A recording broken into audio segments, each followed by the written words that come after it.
Bonjour à tous, j'espère que vous allez bien. En tous les cas, moi, ça va super bien. Et pourquoi ça va super bien? Parce que là-dedans, on va tester un jeu exceptionnel qui s'appelle Mirage VR. C'est un jeu autour du canoë-kayak. Alors le canoë-kayak, vous le connaissez, vous en avez peut-être déjà fait, vous en faites d'ailleurs peut-être encore. L'avantage de ce simulateur de réalité virtuelle que nous proposons avec ce jeu en particulier, c'est que vous pouvez faire du kayak partout, n'importe où. Alors là, vous voyez, je suis dans mon bureau.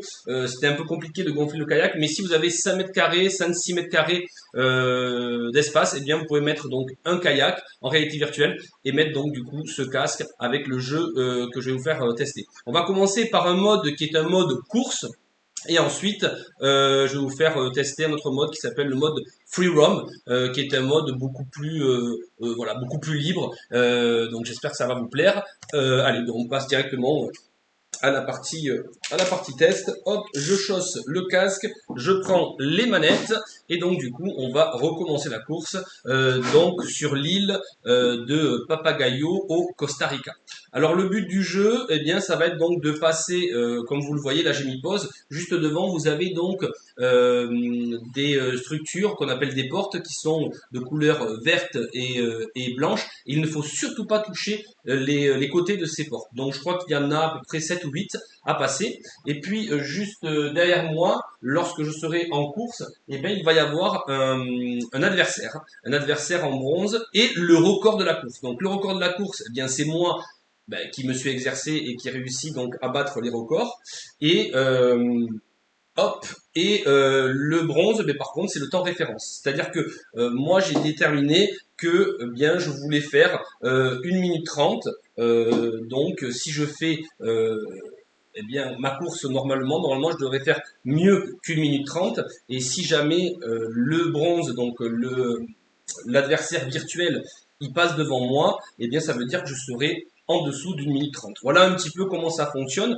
Donc je sais pas si vous voyez, mais c'est vraiment magnifique d'ailleurs le lieu où on est. Donc le Costa Rica, Papagayo, le mode, moi c'est celui que je préfère, mais il existe également un mode en Antarctique, il en existe un en Australie, il en existe un autre en Norvège.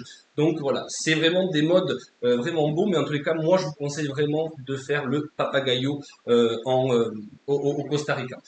Donc là, vous voyez, hop, il me reste 21, 18, 17, 15, voilà, mètres. Donc il vous explique, je passe la 5e porte, hop, et ensuite, je vais aller à fond pour arriver tranquillement. Vous voyez, réservation, donc c'était le record.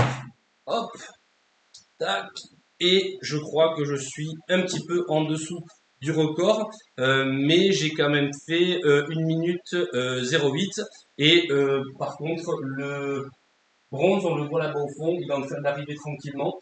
Donc on a vraiment été au-delà donc du record bronze. Moi, ce que je vous invite à faire également, c'est d'aller voir la partie free roam. Donc la partie free roam, donc côté plage, c'est on visite vraiment le lieu. On visite, on fait pas de course, on s'amuse en regardant un petit peu à droite, à gauche, ce que ça fait d'aller très très vite, d'aller doucement, etc. Il y a vraiment ces deux modes qui sont proposés parce que selon les événements que vous allez faire, vous n'aurez pas forcément envie de faire une course ou vous n'aurez pas forcément envie de faire le mode free roam parce que si vous avez un mode un peu team building, vous voulez peut-être challenger les uns et les autres, vos collaborateurs, vos clients, peu importe, vous faites donc une course. Et puis si jamais au contraire, le but du jeu c'est vraiment de se détendre, on a ce mode free roam où là par contre, on peut vraiment aller voir tout autour de nous ce qui se passe et c'est vraiment de la balade. Donc je vous montre un petit peu parce que on en prend plein les yeux. Hop, un petit poisson, je sais pas si vous l'avez vu, on peut presque plonger dans l'eau, on peut mettre d'ailleurs la tête sous l'eau sans aucun souci et puis voilà, tout simplement être dans ce mode contemplatif.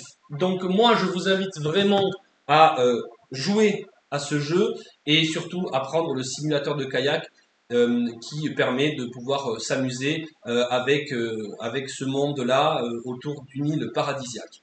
En tous les cas, je vous souhaite une belle aventure en réalité virtuelle et je vous dis à très vite. Et si jamais ça vous intéresse, n'hésitez pas à aller sur le site internet donc de VR Show, vr-du6show.fr. À très vite, ciao ciao.